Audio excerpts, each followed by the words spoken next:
1절에서 9절 말씀입니다.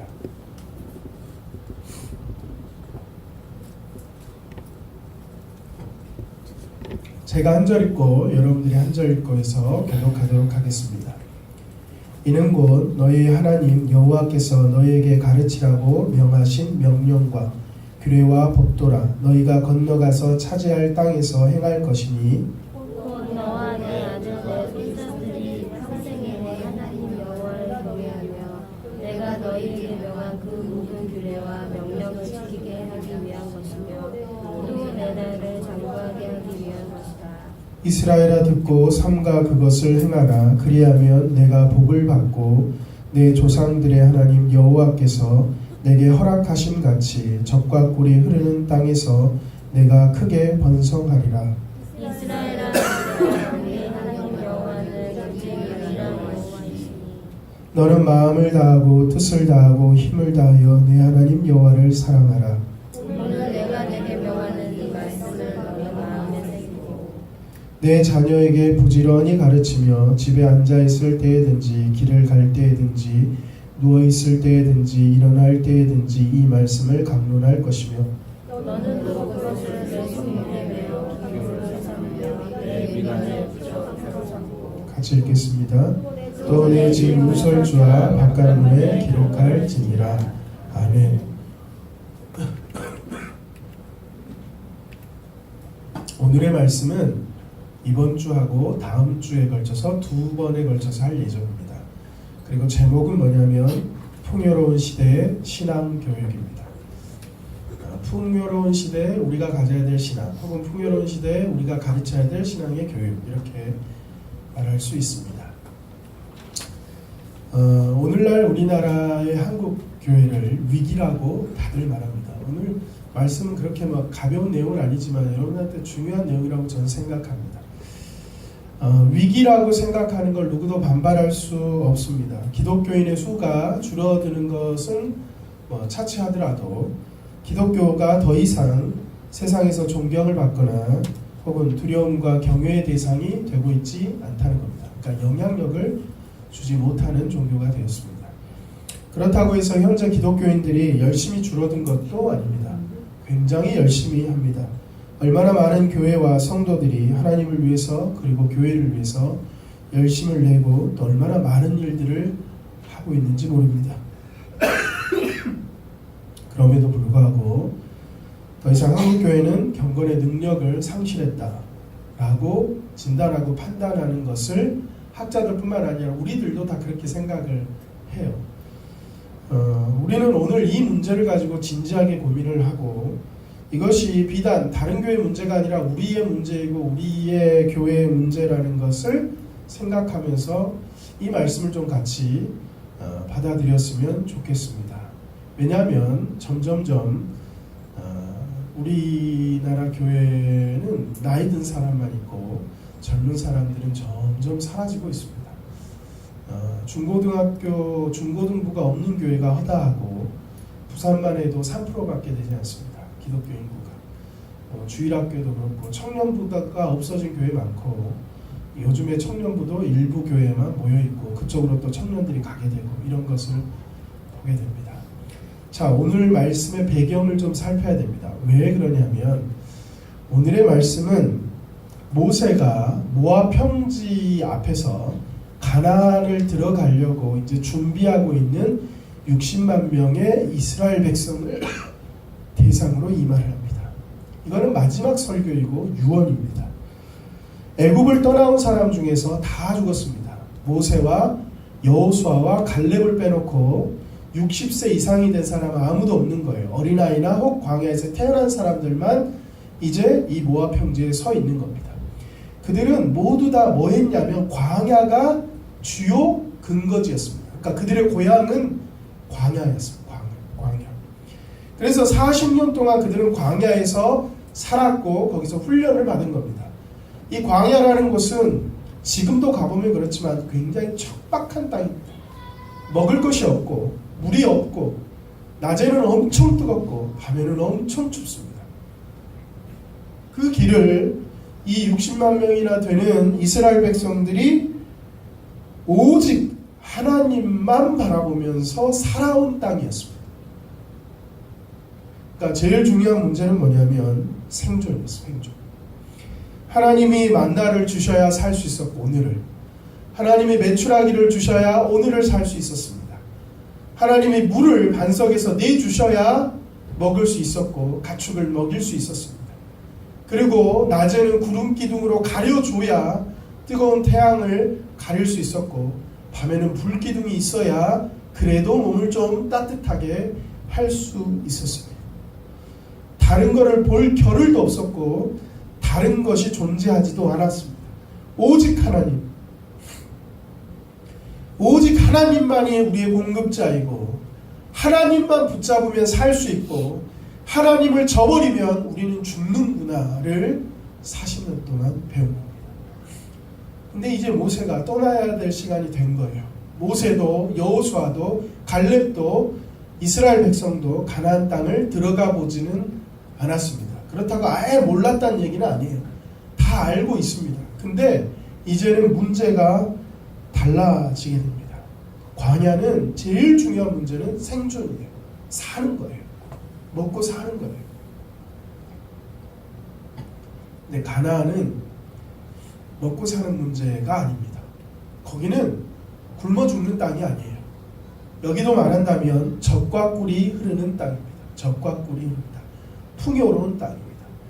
이제 그들이 싸워야 될 문제는 생존의 문제가 아니라 거기 들어가면 무슨 문제가 되냐면 삶의 질의 문제가 됩니다. 그 앞에 모세가 하는 말입니다. 자, 너희가 건너가서 차지할 땅에 2절에 보면 너와 내 아들과 내 손자들이 평생 내 하나님 여호와를 경외하며 내가 너에게 명한 그 모든 규례와 명령을 지키게 하기 위한 것이며 또 내 나를 장구하게 하기 위한 것이라.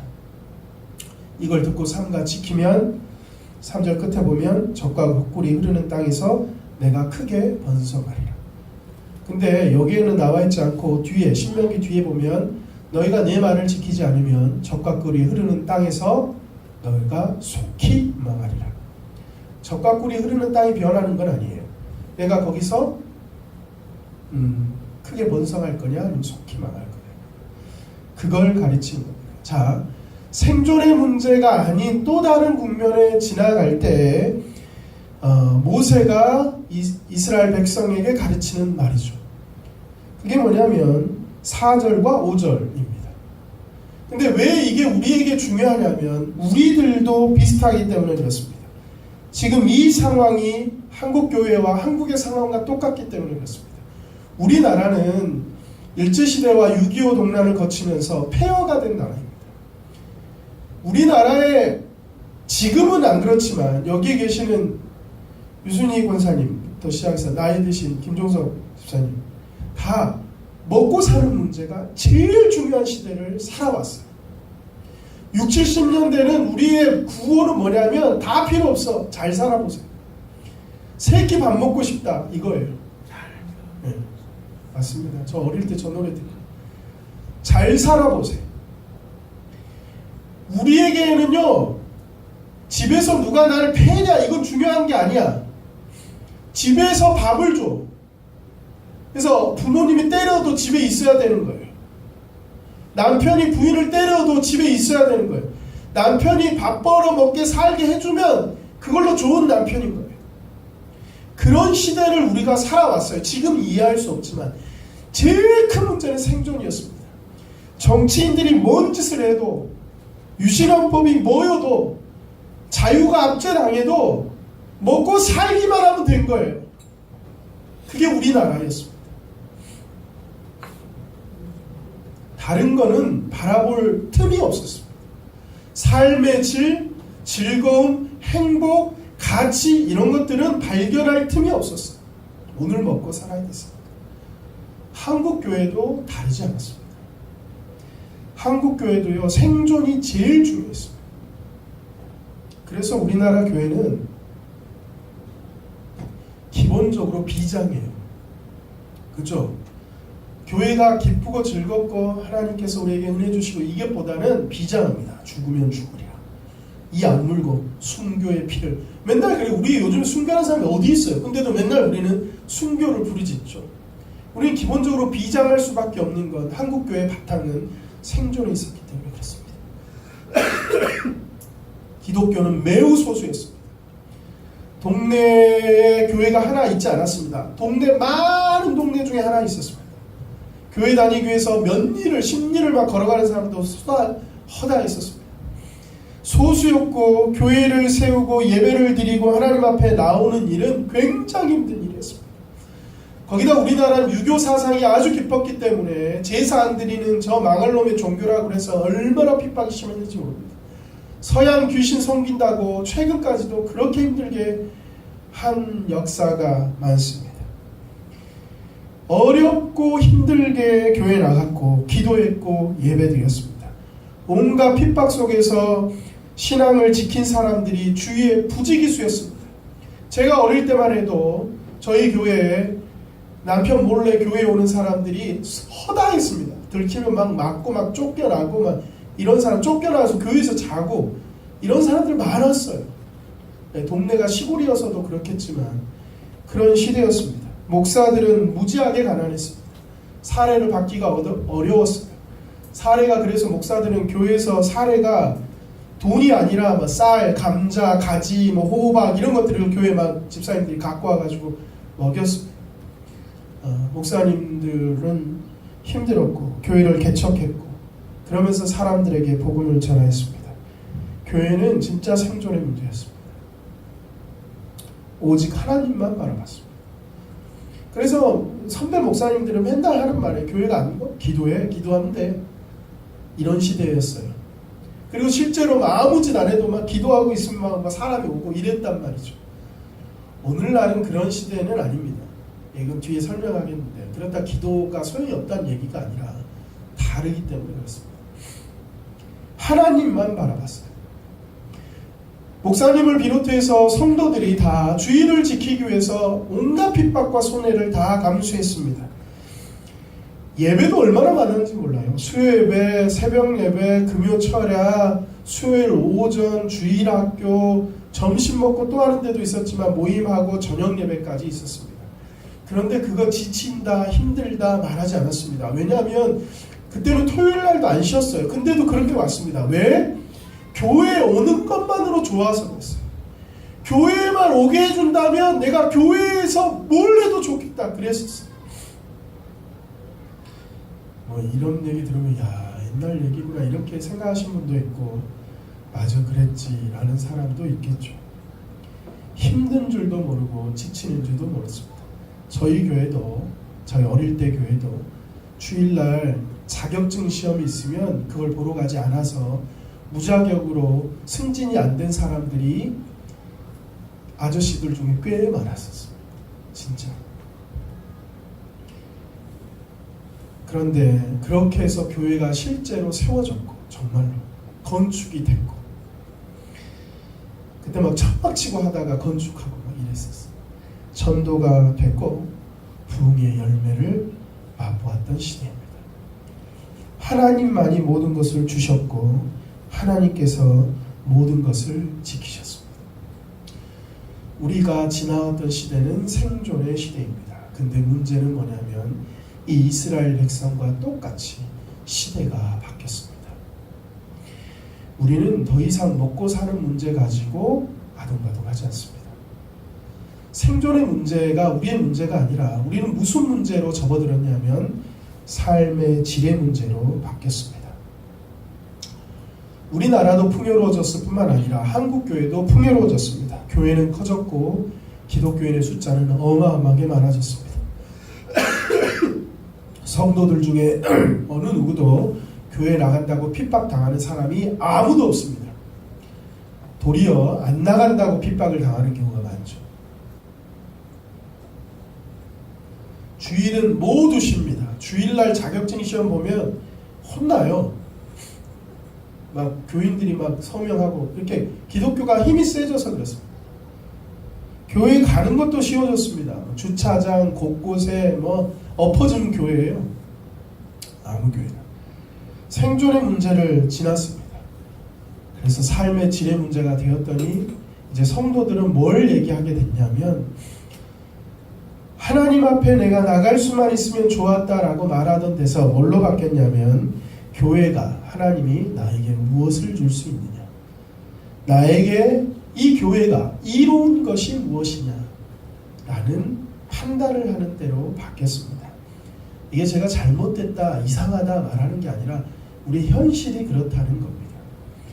오늘 본문도 마찬가지입니다. 오늘 본문도 이스라엘 백성이 들어갈 땅은, 가나안 땅은 지금 우리가 당면하고 있는, 지금 우리가 살고 있는 것과 똑같은 풍요로운 땅이었습니다. 젖과 꿀이 흐르는 땅이었습니다. 그 말은 뭐냐면 가나안 땅의 문화의 특징은 농경 문화입니다. 농경 문화. 그러면 이스라엘 백성들의 문화는 유목 문화입니다. 유목 문화, 그러니까 되게 멋진 것 같지만 여러분, 유목 문화의 삶을 보면 굉장히 안 살고 싶은 문화가 돼요. 그럼 농경 문화는 기본적으로 정착을 합니다. 정착을 해. 농사를 짓고 정착을 하기 때문에 이사를 안 가니까 집을 좋게 짓겠어요? 나쁘게 짓겠어요? 좋게 지어요. 내가 계속 살 거니까. 심지어는 이걸 대를 물려서 살 거니까. 그래서 집이 넓고 대가족이 모여 살기 때문에 크고 아름답고 럭셔리하고 예쁩니다. 거기다 농경 문화의 특징은 독입니다. 토기. 그릇이죠. 그릇. 그릇을 위양 쓰는 거, 우리 식구 위양 쓰고 저기 찬장에다 놓을 거기 때문에 토기도 그냥 만들지 않고 우리 하는 도자기처럼 예쁘게 반짝반짝거리게 만드는 거예요. 그래서 우리가 요즘에 고고학 땅 파면 토끼가 나오는 거예요. 그런 이유 때문에. 정착을 해야. 유목 문화는요, 땅 파도 뭐가 안 나와요. 그런 거 안 만들어서. 럭셔리한 집과 가재도구와 편리함과 그릇들과 예쁜 문화들과 거기다가 음식이 풍족합니다. 사시사철 먹을 게 다 있습니다. 사람들이 살기가 편해지고 먹고 살만해지면 뭐 해줘요? 예쁜 걸 찾아요. 그래서 여자들도 꾸미고 씻기도 하고 옷도 좋은 것 좀 입고 연지곤지 찍기도 하고 남자들도 머리 스타일 바꾸고 또 뭘 하게 되냐면 즐거움이 무엇이며 행복이 무엇이며 쾌락이 무엇인지를 쫓아가게 됩니다. 그래서 농경 문화에는 뭐가 있냐면 축제가 있습니다. 가나안 땅이 그런 땅이었습니다. 들어가 보면 거기다가 이 농경 문화의 기반이 되는 신이 누구였냐면 바알 신과 아세라 신이었습니다. 바알 신과 아세라 신은 어떤 신이냐면 바알은 천둥과 번개와 불의 신이었습니다. 곧 구름을 관장하는 거예요. 비를 내리게 하는 신인 거예요. 하늘에서 태양과 구름을 관장하는 게 바알 신입니다. 그의 부인이 아세라 신인데 이 아세라 신은 대지와 다산의 신이었습니다. 미의 신이기도 했고. 그래서 이 부부가 이 농경 문화에서 제일 중요한 가치는 풍요와 다산입니다. 풍요와 다산이기 때문에 이 종교에서는 뭘 가르치냐면 바알신과 아세라신이 부부이기 때문에 관계를, 잠자리를 같이 해야 비가 내린다는 거죠.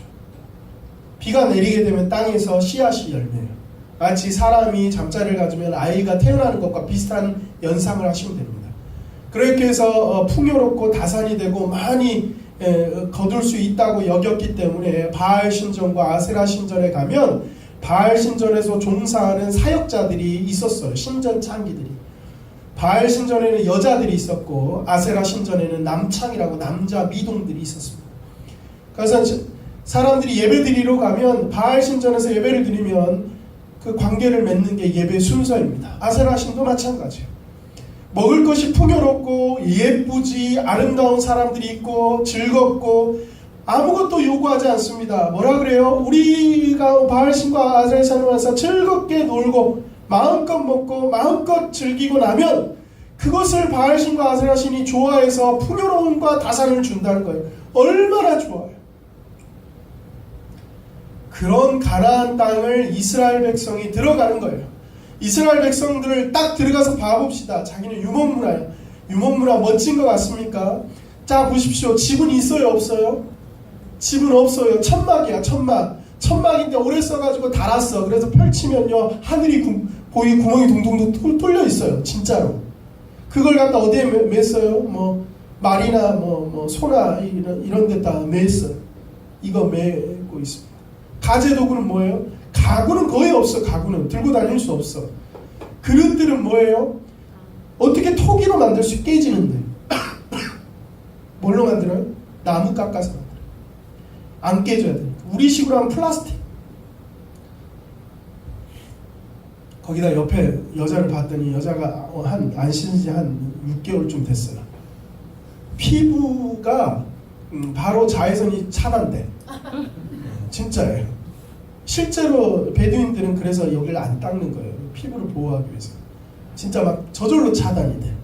그런 여자가 옆에 있어요. 뭐 꾸미긴 뭘 꾸며요. 팔뚝이만. 왜냐면 천막을 여자가 쳐야 되기 때문에 팔뚝이랑 한 방에 딱 박아야 됩니다.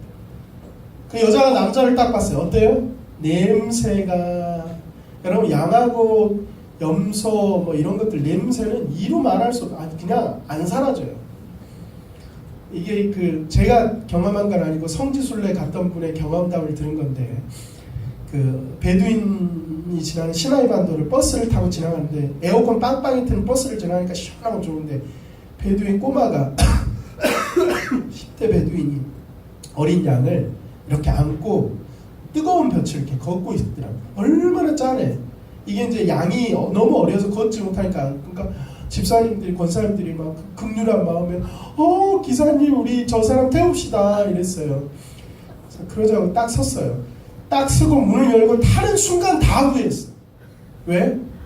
냄새가 완전 똥냄새도 아니고 뭣도 아닌 이상한 냄새가 막 온 차 안을 에어컨 바람과 함께 다 돌리는 거예요. 그랬다고, 냄새가. 거기다가 제사 드리려고 하면 가나안 땅에는 하늘거리는 여자들이 예쁘게 입고 어서 오세요, 앉으세요 이런데 제사장은 뭐예요?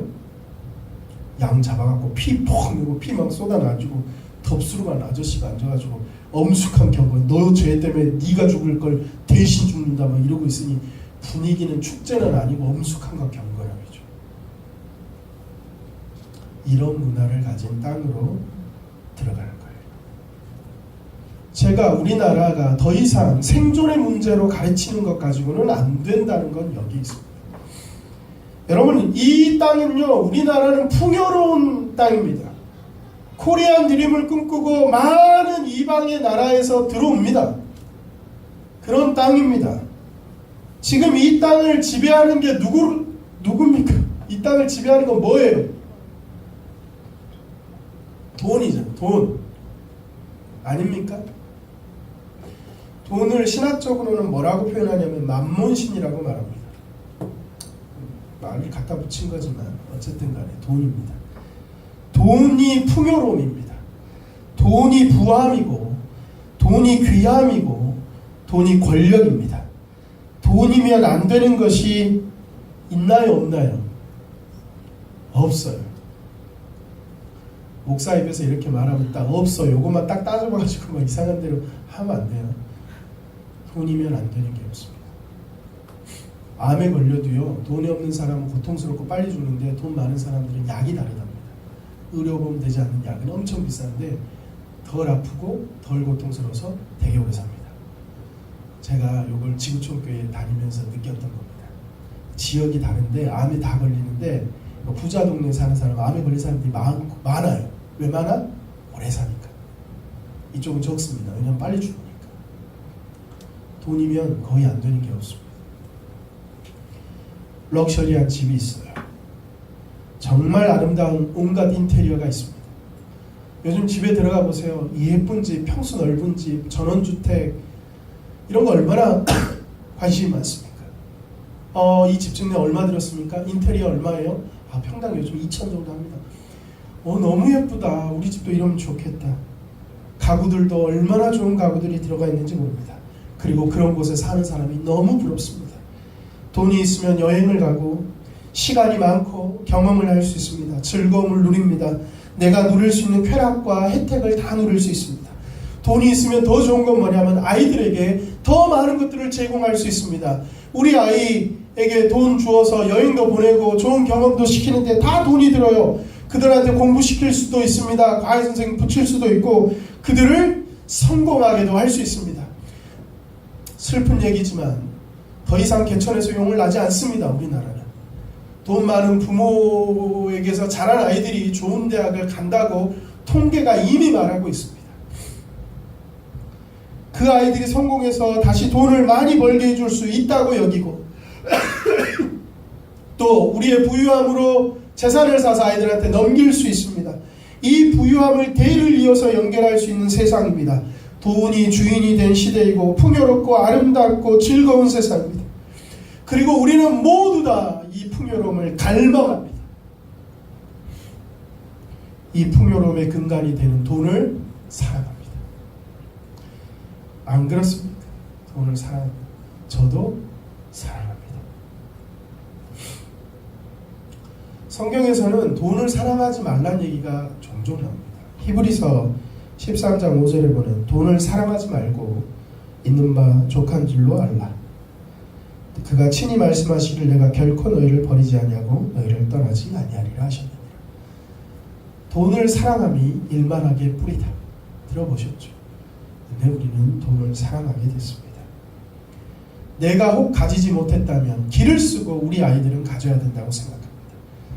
그래서 아이들에게 뭘 시킵니까? 공부를 시킵니다. 공부를 열심히 시켜서 말은 안 하지만 우리는 아이들에게 뭘 가르치고 있냐면 성공이라고 가르치고 있습니다. 우리가 말하는 성공은 행복한 삶이 아니라 사실 행복한 삶도 돈이 있어야 된다고 생각하기 때문에 우리는 은연중에 아이들에게 돈을 벌어서 세상에서 성공하는 부유한 사람이 되라고 가르칩니다. 그러니까 초등학생들이 얼마 전까지는 장래희망이 다 의사였는데 요즘 뭘로 바뀌었어요? 아이돌로 바뀌었어요. 돈 된다고 생각합니다. 더 이상 교회도 생존의 문제를 지나지 않습니다. 여러분들한테 하나님만 바라보시고 예배드리면 하나님이 살리십니다. 굶어 죽지 않게 하십니다. 병을 고쳐주십니다. 이런 시대가 지났다고요. 병원 가면 돈 많이 주면 막 고쳐지고 이렇습니다. 우리는 풍요롭습니다. 교회도.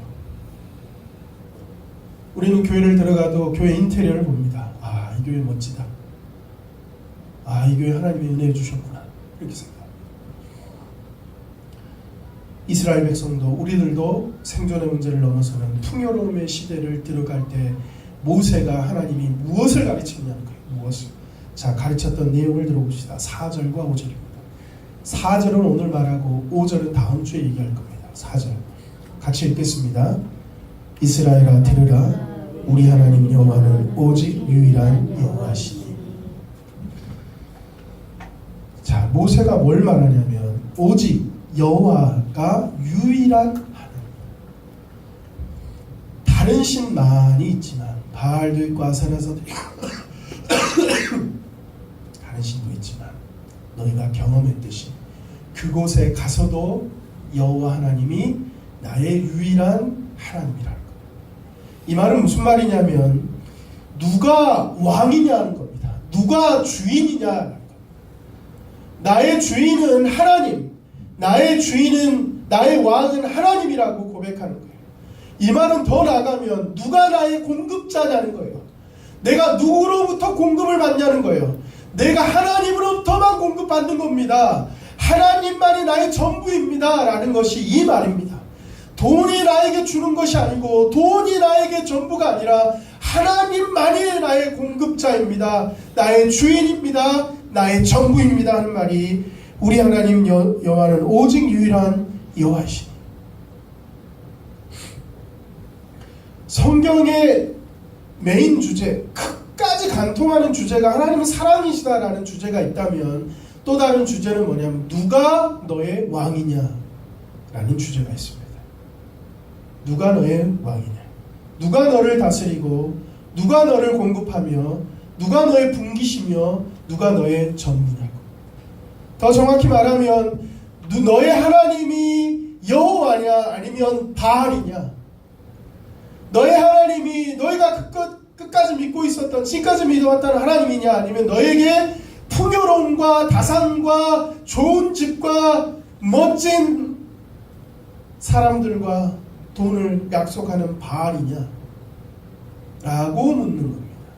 그리고 뭘 가르치라는 거예요? 하나님만이 우리의 주인이다 라고 가르치라고 말합니다. 아까도 말했지만 솔직히 지금 우리의 주인은 누구냐? 제가 여러분들을 책망하는 게 아니라 저를 돌이켜볼 때 돈인 경우가 너무 많습니다. 돈을 많이 벌고 싶고 우리의 기도도 그렇습니다. 사실 우리의 마음속에 성공이라고, 그래서 하나님께 영광을 돌린다고 아주 멋들어진 말로 포장을 할 때는 있죠. 많죠. 저도 그렇습니다. 그렇지만 우리는 돈을 벌고 싶을 때가 많습니다. 어느 순간 우리는 다 풍요로움의 시대에 왔기 때문에 돈을 벌기 위해서, 더 정확히는 성공하기 위해서 주일 예배가 뒤로 빠지는 걸 이제는 이상하게 여기지 않습니다. 돈을 많이 가진 사람이 교회 다니면 하나님의 복을 받았다고 말하고 하나님께 은혜를 받은 것이라고 우리는 어느 순간 여기게 되었습니다.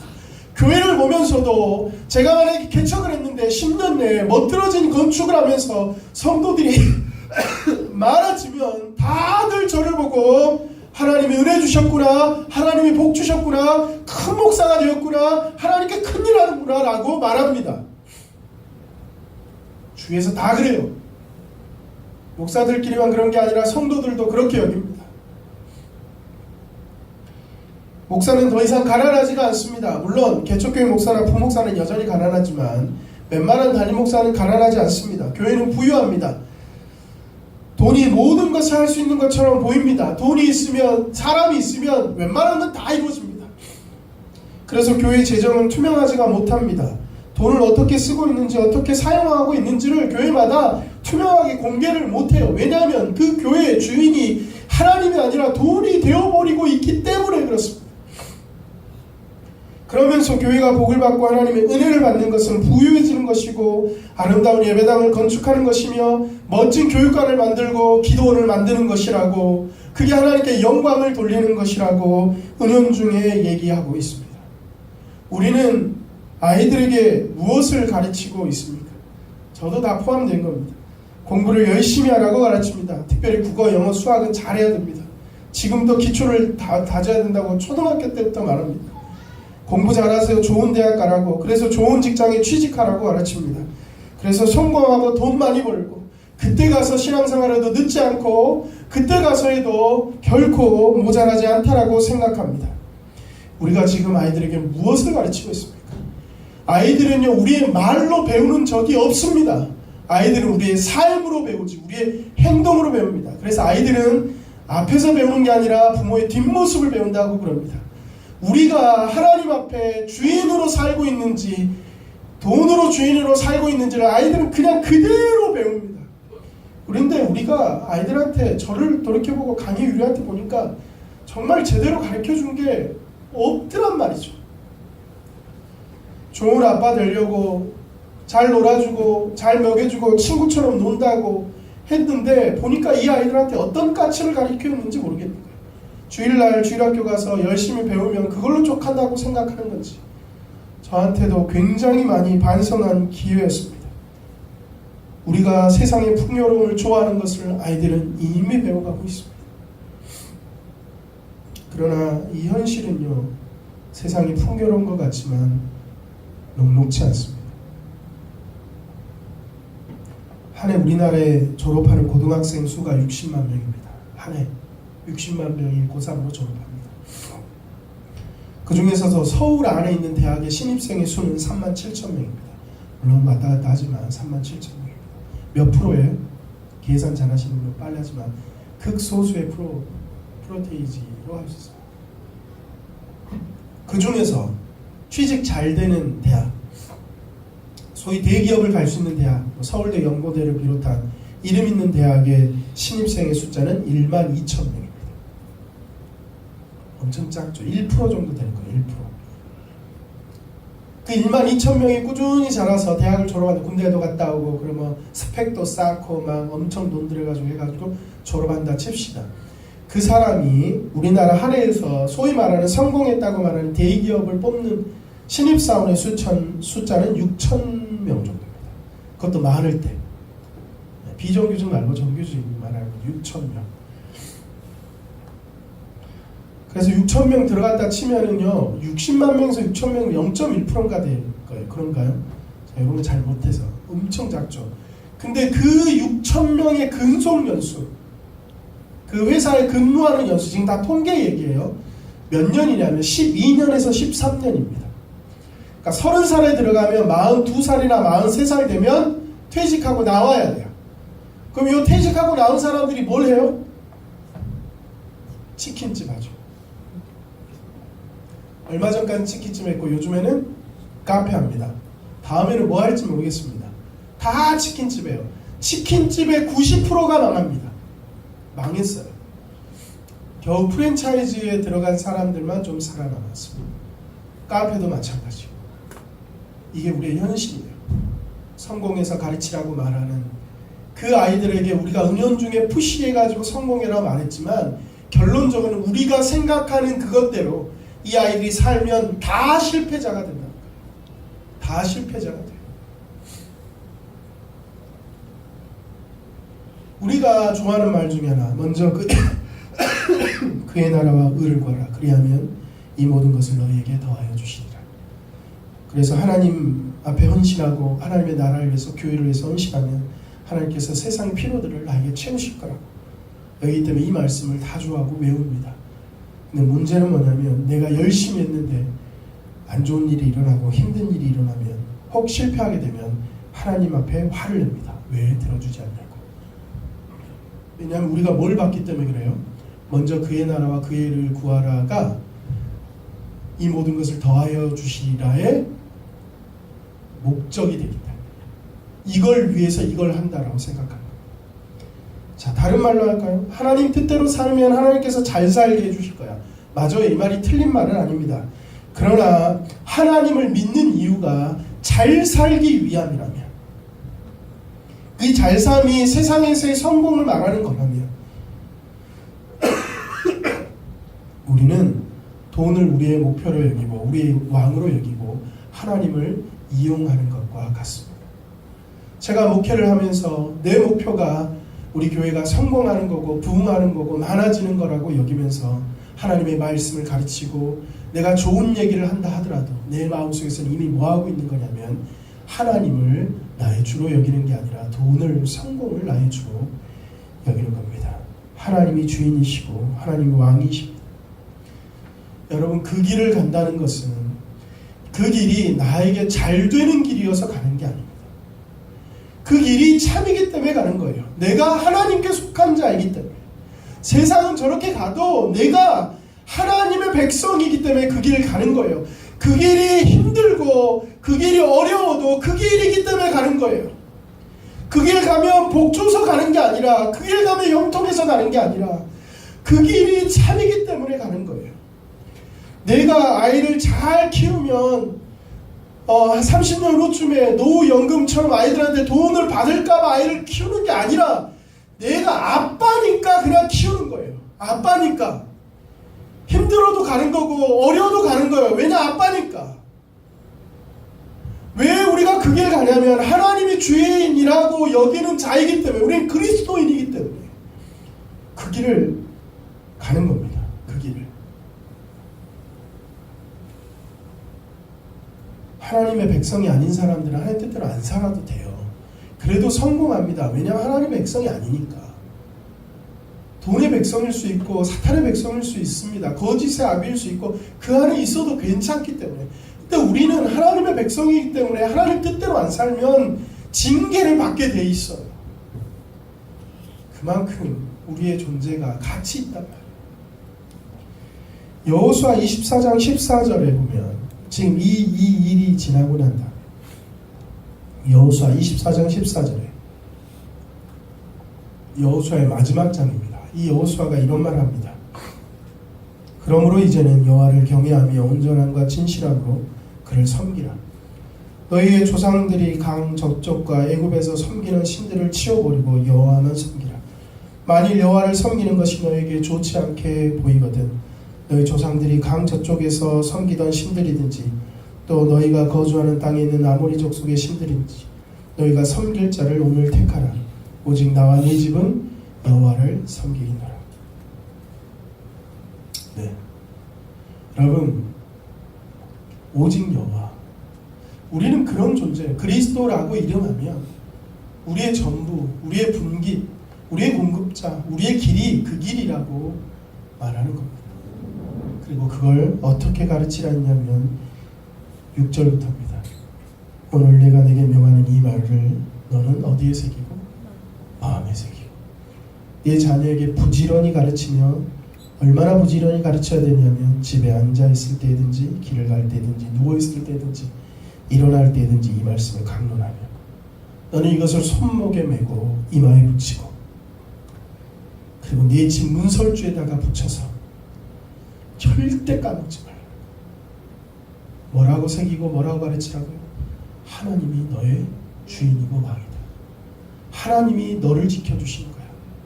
뒤에 또 나오는 건 뭐냐면 너는 그런 하나님을 사랑해라. 이 두 가지를 어떻게 가르치냐면 마음에 새기고 여기다가 이게 문신 새기듯이 하라는 거야. 하나님은 나는 하나님의 것, 하나님을 사랑하죠. 여기다 새겨서 서로 보자는 거예요. 집 문에다가 해서 볼 때마다 보자는 거예요. 그런데 하나 새겨놔요. 집 문 앞에다가 이렇게 가스 점검 이런 거 쓰지 말고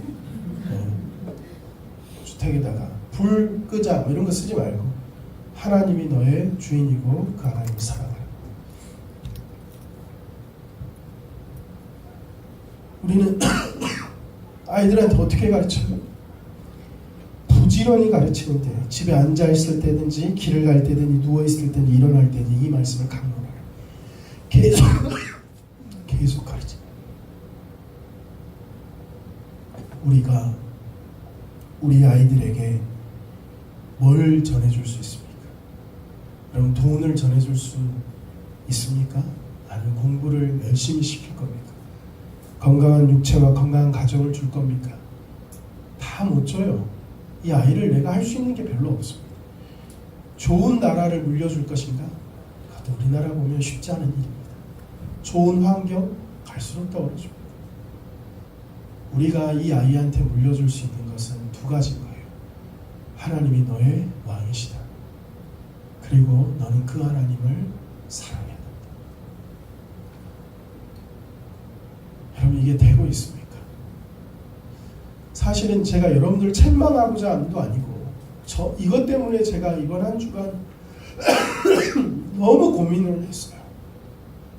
나는 우리 아이한테 뭘 가르칩니까? 우리 이 7절처럼요. 요즘에 자녀들을 부지런히 집에 앉아있을 때든지 길을 갈 때든지 누워있을 때 일어날 때든지 뭘 줘요? 스마트폰을 주죠. 부지런히. 얘가 떼부려서 어쩔 수 없어. 어쩔 수 없는 게 어디 있어요 세상에.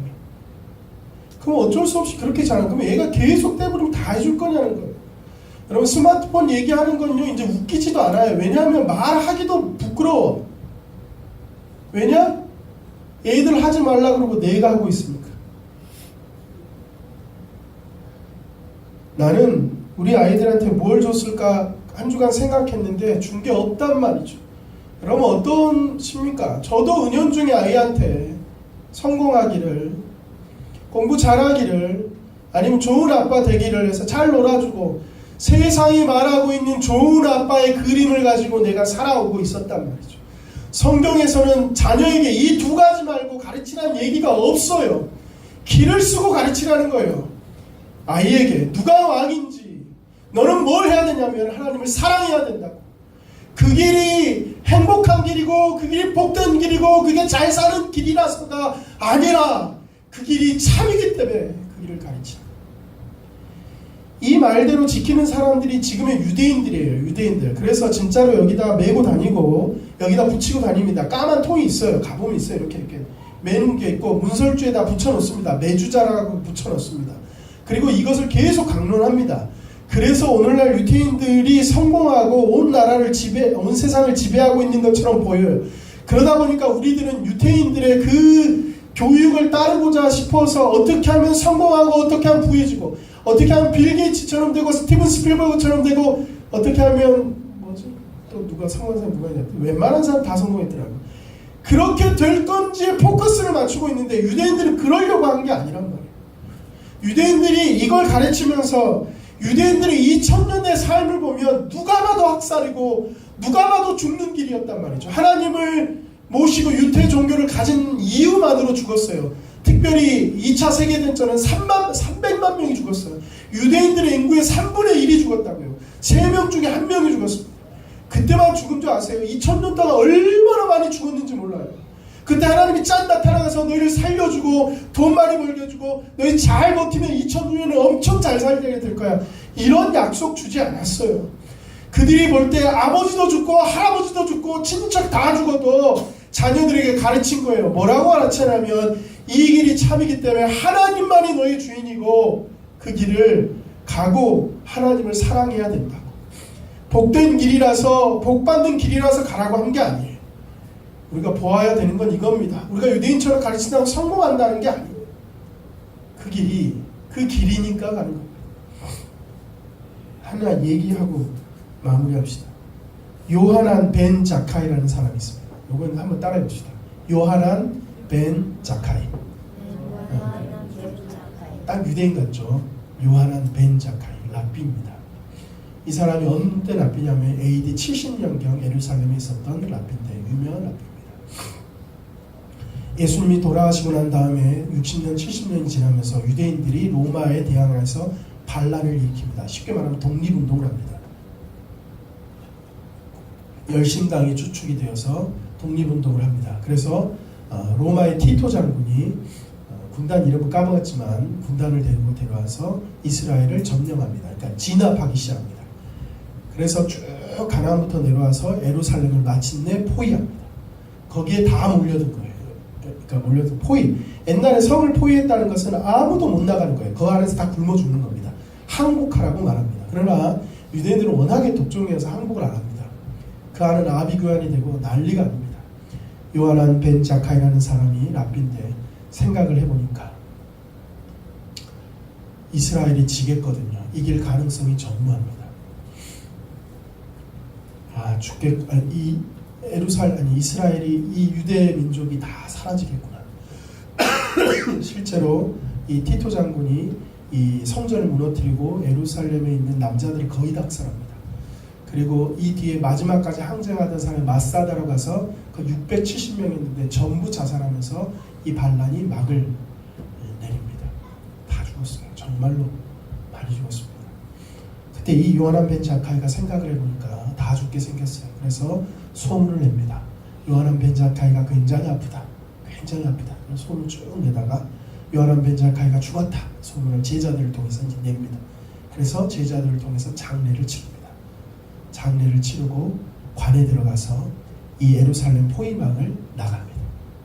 왜냐하면 시체 아니면 나갈 수 없습니다. 나가서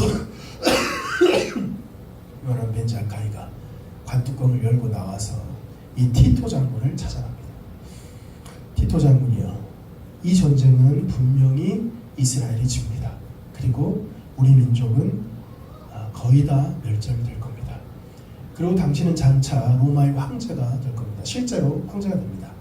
티투스 황제가 됩니다. 황제가 될 겁니다. 그렇게 될 것인데 저에게 소원이 하나 있는데 하나만 들어주십시오. 좋은 얘기를 들었으니까 이 장군이 그래 한번 말해봐라. 뭐냐? 네 생명이냐? 돈을 줄까? 명예를 줄까? 아니면 네 동료들을 살려줄까? 이 요하난 벤 자카이가 한 가지 요청합니다. 한 가지 소원이 있습니다. 그것은 지어달라는 게 아니라 제가 저희 제자들하고 율법을 가르칠 수 있는 학교 하나만 짓게 해주십시오.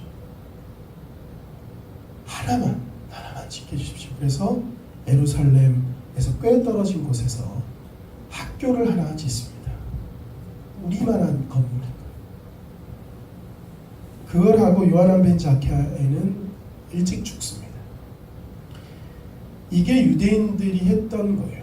다 망해도, 다 죽어도 율법을, 이 하나님을 알고 하나님을 사랑하고 하나님이 나의 주인이라는 걸 아는 그 학교 하나만 있으면 우리는 살 수 있다고 생각합니다. 여러분, 우리는 진짜 무엇을 가르칩니까? 우리에게 무엇을 우리에게 무엇을 살아가고 우리 아이들에게 무엇을 가르치는 줄 있습니까?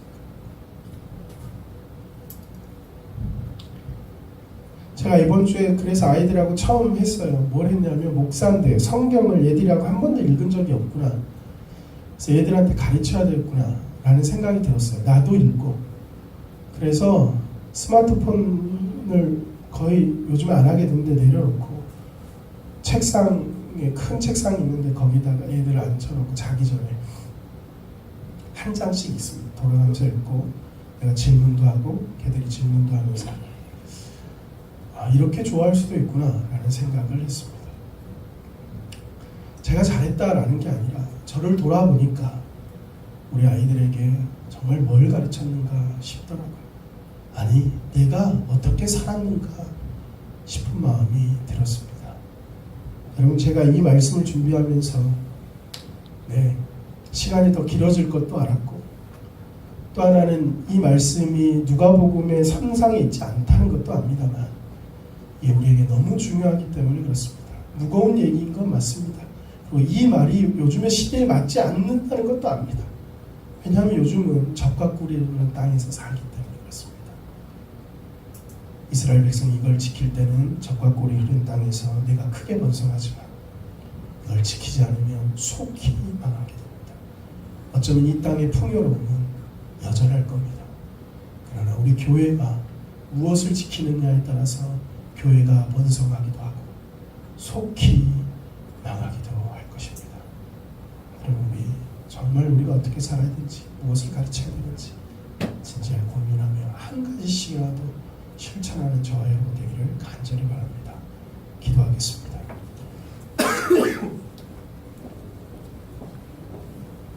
하나님 아버지, 하나님은 우리의 전부 되시고 우리의 왕 되십니다. 그것을 믿고 그것을 붙잡고 살아